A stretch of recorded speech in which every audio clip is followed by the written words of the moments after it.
face. I had it over here last week, but I felt it looked like I had something on my lip or there was a bat in the cave or something, so I moved it up. Oh, hey! Hi! It's me, Wilma Fingerdoo, with the Fingerdoo review of RuPaul's Drag Race Secret Celebrity Edition, Episode 4. And all I have to say is, Jorge, drink me! Ooh, look at this, it's delicious. Is this that Italian? Oh, this is fabulous. Italian sodas are gorgeous because they just have that touch of flavor. And the big thing right now for people are these sugarless, tasteless, joyless, basically club soda and vodka in a can. So I personally find these there's a lot more flavor in these. There's not a lot of sugar. And if you're ever worried about how much sugar you have in a cocktail, you can always cut it with a little bit of extra club soda, I'm just saying. So, cherry soda. I don't know how to say that's delicious in Italian, but mille grazie, Jorge. All right, so let's get to it. This week's Queen Supreme, back again, Alyssa Edwards, Monique Hart, and Ms. Vanjie. The first celebrity through the door was Phoebe Robinson. Now, I have to admit, out of the gate, I really had no idea who she was. And then I Googled her, and then I knew that I did know who she was. I just really didn't know her name. God bless. But she's a comedian, and she's been around for a while. She's been performing for quite some time. She's done some incredibly groundbreaking things, which breaks my heart because she's a woman. So it wouldn't have been groundbreaking if a man had done it, but in a lot of cases, she's really done a lot to break down barriers for women in comedy. Good for you, Phoebe. Here's to you, I'm just saying. Next through the door was Madison Beer, and if you've never heard of her, then you must be 50 like me. But Madison Beer was actually discovered on YouTube by Justin Bieber. Now, because Madison's last name's Beer, and she's just stunning, I was wondering if Justin Bieber was actually Googling beer and girls and landed on her, in the electronic way. But either way, he discovered her. She now has over 1 million subscribers on YouTube. And she has a fantastic singing voice. So if you have no idea who Madison Beer is, here's your chance. Just have a good look because she won't disappoint you. I'm so serious. Last but not least, through the workroom doors was Hayley Kiyoko. Now, if you don't know who Hayley Kiyoko is, that's because she starred in the Gem and the Holograms movie. So she's cursed to obscurity for the rest of her life. God bless. That's not the case. But she was in Gem and the Holograms. She played Aja. And she, unfortunately, that movie sucks. Such hard cheese. I'm not kidding. That it's, even Molly Ringwald was supposed to be her comeback to movies, and it sent her back to whence she came. But the thing I loved most about Hayley was that she looked a lot like Something Wong. Am I the only one who thought that? Like, it's not a read, it's not shade, they could be sisters. It's ridiculous. So right away, I was expecting some great things from Hayley. Seriously. The other thing I liked about these three celebs is they were all super fans. They loved the show. And the best thing about that kind of contestant is you don't have to explain a lot to them. They already get it. They know what time of the day it is. Working time. Seriously. And then Ru showed up with the mini challenge, which was in 2 parts like it always is for the Secret Celebrity Edition of RuPaul's Drag Race. The girls had to get into quick old lady drag. Not just quick drag. I mean, that's easy for women. I mean, even a woman who doesn't know how to wear makeup isn't a stranger to it on some level. But old lady? Oh, these girls had no idea what was going on. Regardless of their experience with makeup, it was actually quite enjoyable to watch 3 women at a loss where product was concerned, I'm just saying. Of course, not having any idea what they were doing is probably why they looked so rough and old in the first place, I'm just saying. I mean, looked like Last Call on the Sunset Strip, seriously. And then it was time for the second part of the mini challenge. The girls had to audition for the sequel to Showgirls, old Showgirls, as the lead character, You Don't Know Me Malone, who will do anything to get the part. Out of the gate, I'm not surprised that Phoebe, aka Ernestine, and yes, she absolutely did know that that was RuPaul's mother's name, killed this challenge because she's a comedian. The comedians always do well with these kind of things, and she was no exception. She certainly had me laughing a few times. I might have peed once. Madison Beer, aka Esther, surprised the hell out of me only because I expected nothing from her. Certainly not a sense of humor, I'm just saying. I thought Haley Kiyoko's Old Lady Virginia was a hoot and a half, but she was a little lower energy than the other two girls, so unfortunately she got a little bit eclipsed. I'm just saying. Maybe her medicines kicked in. So when the Metamucil settled, it was no surprise to me that Phoebe, aka Ernestine, was the mini challenge winner. And what did she win? Well, she got to pick the queens, but not before Ru told them about this week's Maxi challenge. They had to perform in a supergroup, Dragzilla, and they had to perform in front of a live audience. I'm so serious. So, who did Phoebe team herself up with? Well, she picked Alyssa Edwards. As well, I would pick Alyssa Edwards too. She knows a few things is all I'm saying. She teamed Madison up with Monique Hart, and that left Haley with Miss Vanjie. And then the queens and the celebs got to know each other. Phoebe and Alyssa chatted about how hard it is for women in comedy. And I have to say, I was a little surprised that Alyssa was surprised to hear that. But I guess maybe it's just something that you only really are aware of when you work in comedy.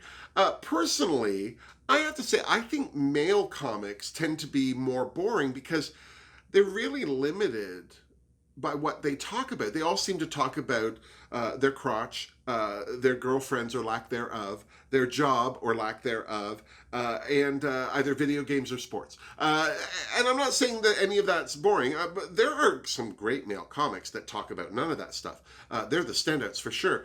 But I have to say, as women as in general, I feel like they tend to have broader subject matters because, well, they have to. I think that they have to talk about all the guy stuff to keep the male audience side interested. But they don't want to alienate women. It's a very weird situation because personally, I don't think that one sex is funnier than the other. I think if you're funny, you're funny. If you happen to have boobs, bonus.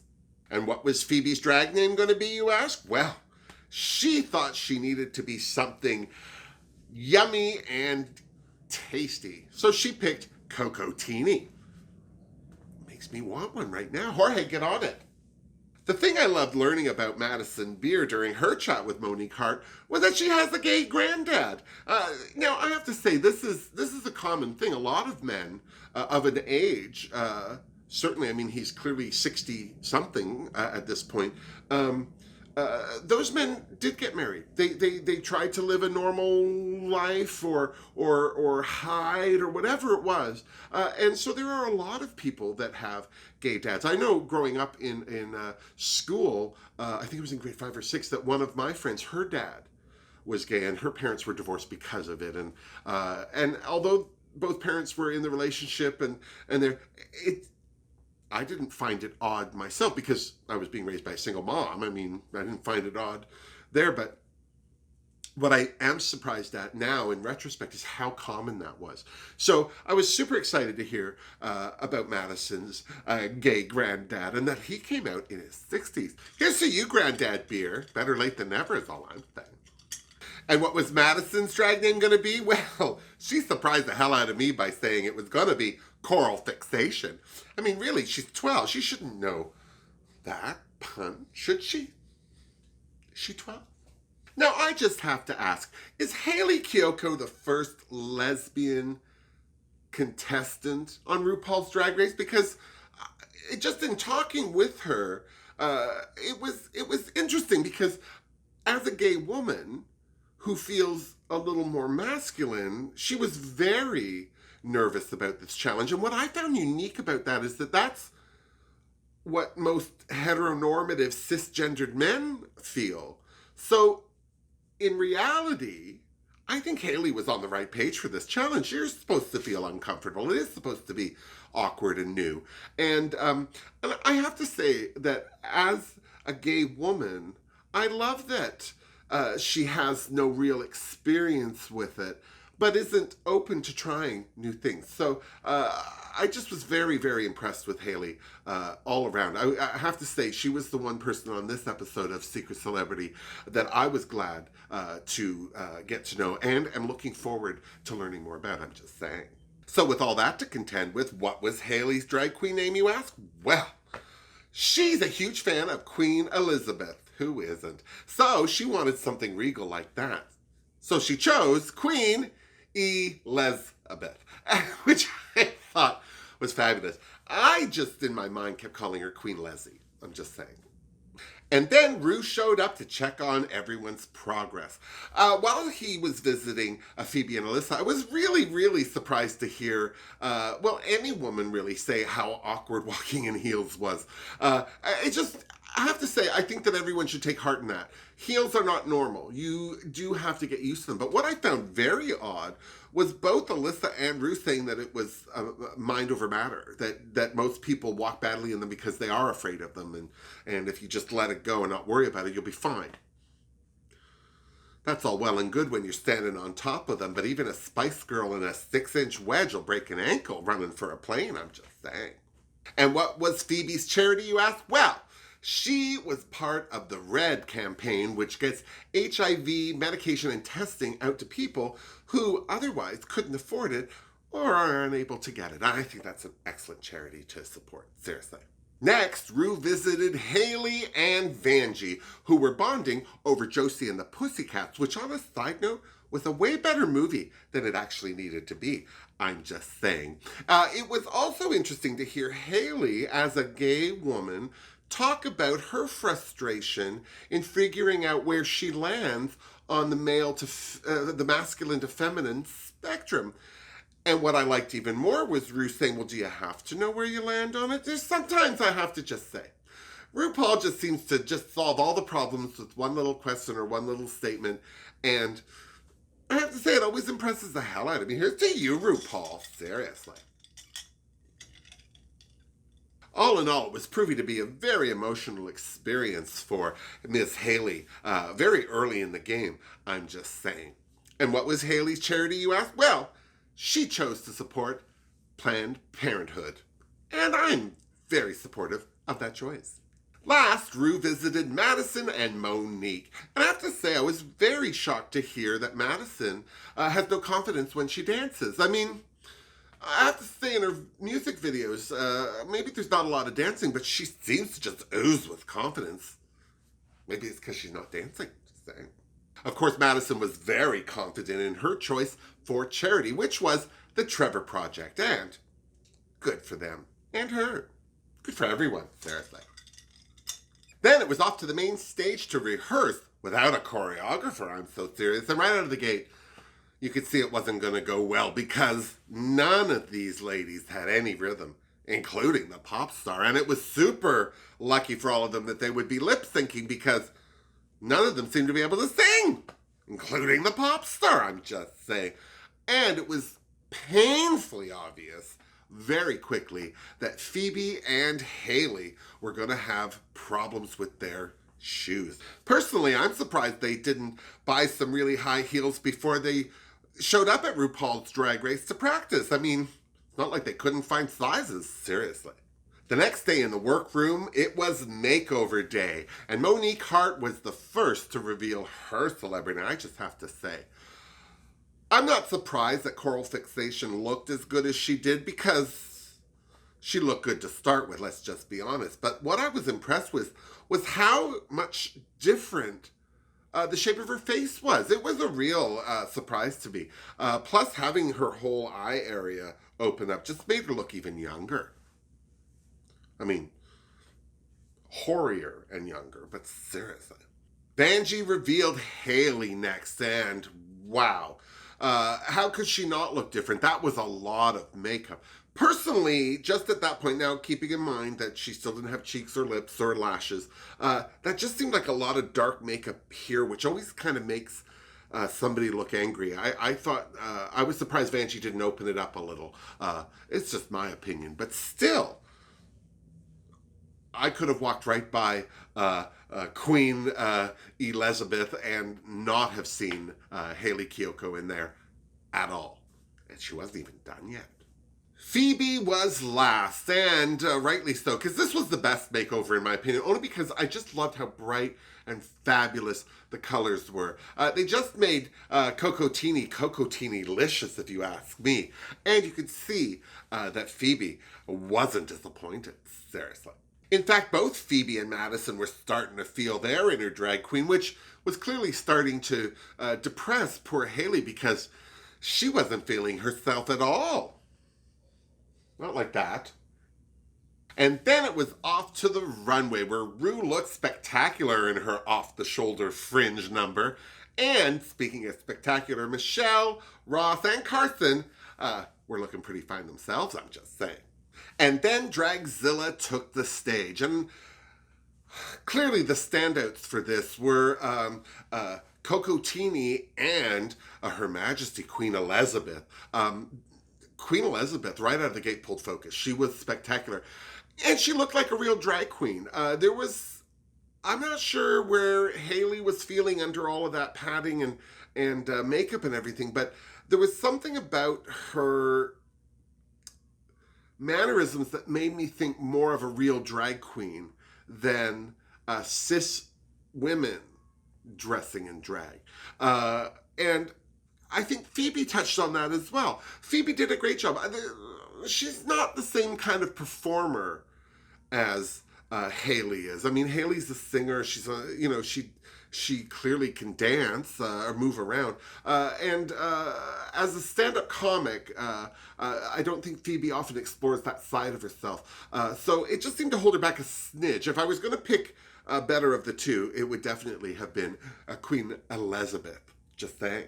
Coral Fixation just took my breath away. I couldn't believe how tiny she was. I mean, seriously, how is she maintaining contact with the ground? I'm so serious. I mean, the biggest thing on her was that wig. Seriously. Then the queens hit the runway with this week's theme, Queen for a Day. First, we had Coco Teeny, who was clearly the Queen of New York in her yummy yellow outfit with her cab on her head. Second down the runway was Queen Elizabeth, who was literally yummy as a confectionery, Marie Antoinette. Third down the runway was Coral Fixation, and the best part of her wardrobe was also my favorite line of the night, which was Carson saying that he could see her lady flower. Just made me laugh. But in all seriousness, I was very impressed with Coral's look because she seemed to be the drag child of Audrey Hepburn and Marilyn Monroe. Seriously. And then it was time for the critiques. Up first was Coco Teeny, and I have to say, I was so glad that Michelle pointed out that Coco Teeny was wearing a breastplate. I mean, we all argue about women doing drag. What's drag about moving boobs you already have around?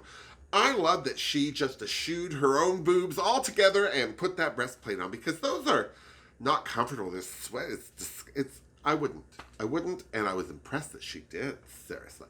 It was clear from the judges' critiques that Queen Elizabeth was a standout for sure. It was also clear that this was an emotional experience for Miss Hayley Kiyoko. And I have to say, I really loved that Rue pointed out that the troubles that she was having in getting to her drag were the same problems that all little gay boys have when they approach their drag too. See? Not so different.